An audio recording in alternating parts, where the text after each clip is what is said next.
My father didn't show up to my wedding. In fact, nobody from my family did. I stood there in my white dress, looking at the empty front row, realizing that 22 years of trying to earn their love had officially come to nothing. But the real nightmare started the next morning. The wedding flowers weren't even wilted when my dad texted me a cold, demanding message. I need $8,400 immediately.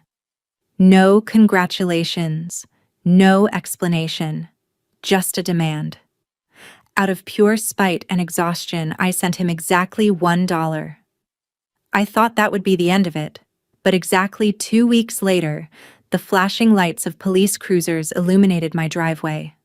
My father stood on my porch flanked by 2 officers, a malicious smirk plastered across his face as he pointed a finger at me and yelled, "She stole my money." He thought he finally broke me. He had no idea he just walked into a trap. My name is Sophia. I am 33 years old, and my father didn't show up to my wedding. In fact, nobody from my family did. I stood there in my white dress, looking at the empty front row, realizing that over 3 decades of trying to earn their love had officially come to nothing. For as long as I could remember, my father, Richard, had made it clear that I was secondary. My younger brother was the golden child, the one whose private school tuition swallowed up my college fund, the one whose failed business ventures were constantly bailed out with family money. I was just the daughter expected to keep her head down, work hard, and never complain. When I met my husband David, I thought maybe things would change. I hoped my father would finally see me as a grown, successful woman deserving of respect. Instead, when the invitations went out, the response was a deafening silence. Richard didn't just decline. He actively convinced my mother and brother to boycott the ceremony, viewing my independence as a personal betrayal. But the real nightmare started the next morning. The wedding flowers weren't even wilted, and David and I were still laughing over coffee when my phone buzzed. It was a cold, demanding text message from my father. No congratulations, no explanation. Just a text. I need $8,400 immediately. Out of pure spite and exhaustion, I opened my digital banking app and sent him exactly $1 with a note that read, "For your thoughts." I thought that petty insult would be the end of it. Instead, my phone instantly lit up with frantic, explosive phone calls from Richard, screaming that I had ruined everything.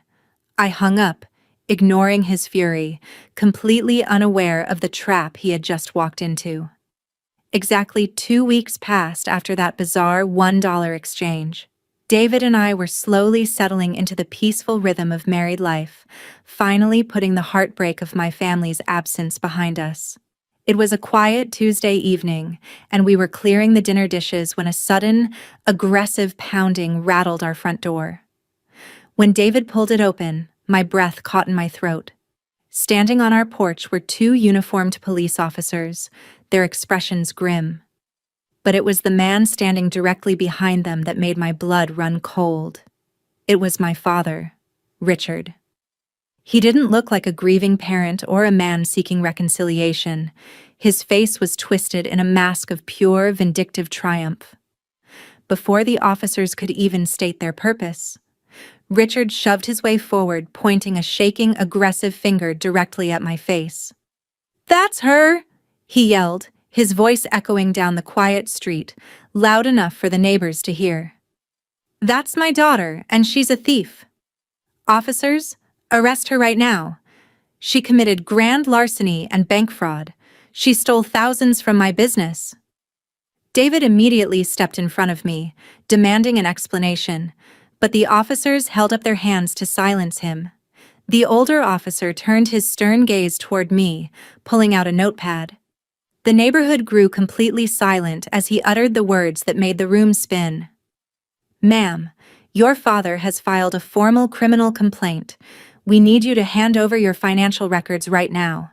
To understand how my father ended up on my porch with the police, You have to go back 10 years, to a time when I still naively believed he cared about my future. I was 23, preparing to head off to graduate school, when Richard insisted we open a joint checking account at a small regional bank.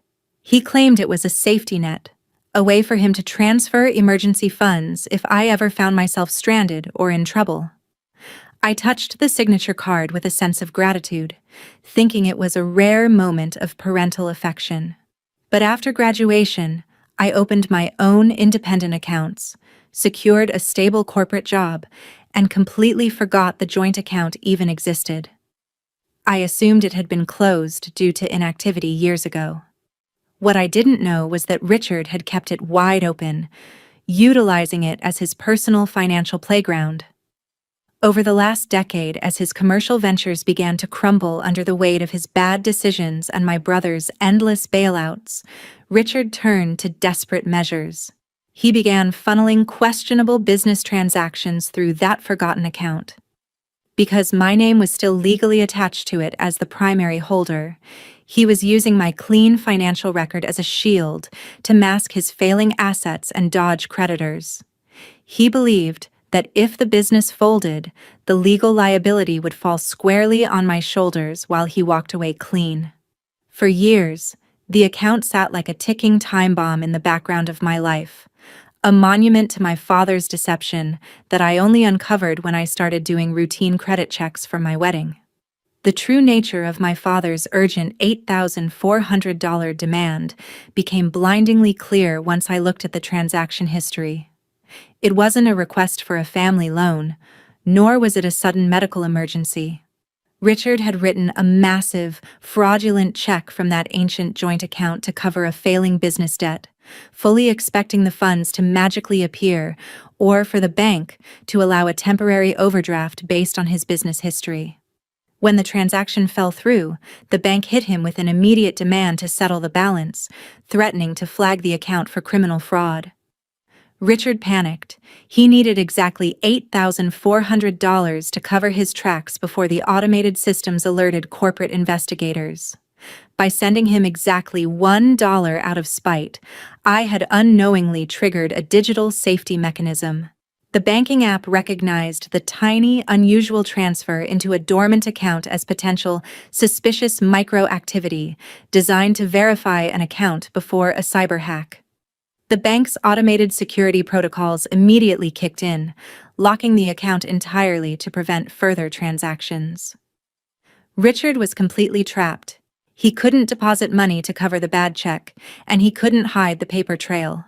With the clock ticking, he realized his only way out of a corporate fraud charge was to claim that I was the one who had drained the account, fabricating a grand larceny narrative to save his own skin. Instead of panicking or crying under the weight of my father's loud accusations, a strange sense of calm washed over me. I looked at Richard, whose chest was heaving with artificial outrage, and then at the two police officers who were waiting for me to break down. I didn't say a word. Instead, I stepped back into the hallway, reached onto the console table, and picked up a thick manila folder that had been sitting there for days. I walked back out onto the porch and handed it directly to the older officer. "I've been expecting this," I said, my voice steady and clear. Richard's smirk faltered slightly, his steel eyes narrowing as the officer opened the folder. Inside wasn't a chaotic mess of receipts, but a perfectly organized, legally certified paper trail compiled by a forensic accountant over the past week. It contained bank statements from the joint account, copies of the forged signatures my father had used to secure unauthorized commercial lines of credit, and detailed logs of every single dollar he had funneled through my identity to dodge his corporate creditors. The officers stood under the porch light, their expressions shifting from skepticism to absolute sternness as they turned the pages. They looked at the official fraud reports I had already filed with the state bank investigators days before the wedding. The younger officer looked up from the documents, his gaze locking dead onto my father, who was suddenly shifting his weight uncomfortably from side to side. The older officer slowly closed the folder, turned completely away from me, and took a step toward my father. Richard opened his mouth to protest, but the officer held up a hand, delivering the ultimate turning point line that shattered my father's confidence. "Sir, you're the one in trouble." Richard's mouth opened and closed like a fish out of water, the color completely draining from his face as the reality of the situation set in. The older officer didn't hesitate. He instructed my father to turn around and place his hands behind his back. The metallic click of the handcuffs echoing across the porch was the most satisfying sound I had ever heard. By bringing the police to my doorstep under false pretenses, Richard had inadvertently forced a mandatory field execution of the active identity theft and corporate fraud warrants that had been quietly approved by state investigators the morning of my wedding. He wasn't just being detained for filing a false police report. He was being arrested for a decade's worth of systemic financial crimes. The fallout within the family was immediate and catastrophic. When my mother and brother found out that Richard was sitting in a county jail holding cell, their initial instinct was to call me, screaming and demanding that I drop the charges to save the family name. But there was nothing to drop. The state database had taken over the prosecution, using the bulletproof paper trail I provided to build an ironclad case. As the investigation deepened, the full extent of my father's desperate manipulation was laid bare to our extended relatives, completely shattering the illusion of his successful business empire. My brother's fragile consulting company, which had been kept afloat entirely by my father's fraudulent transfers, collapsed within a matter of days. For the first time, the golden child and my mother had to face the harsh reality of their own financial greed, left to reap the bitter harvest of the man they had blindly protected at my expense. 3 months later, the legal dust finally settled. My father accepted a plea deal to avoid a lengthy trial, resulting in heavy financial restitution, the liquidation of his remaining business assets, and 5 years of strict probation. I officially closed every single legal tie to my biological family. With the $800,000 corporate insurance settlement and the protected funds my forensic team secured, David and I bought a beautiful, quiet home, far away from the chaos of my past. Standing up for myself didn't just save my finances, it completely redefined my life. Now, I'm curious about you who listened to my story. What would you do if a family member tried to frame you for their own crimes? Have you ever had to cut off toxic family? Comment below with the city you're watching from. I'm leaving 2 other favorite stories on the screen that will definitely surprise you. Thank you for watching until the end.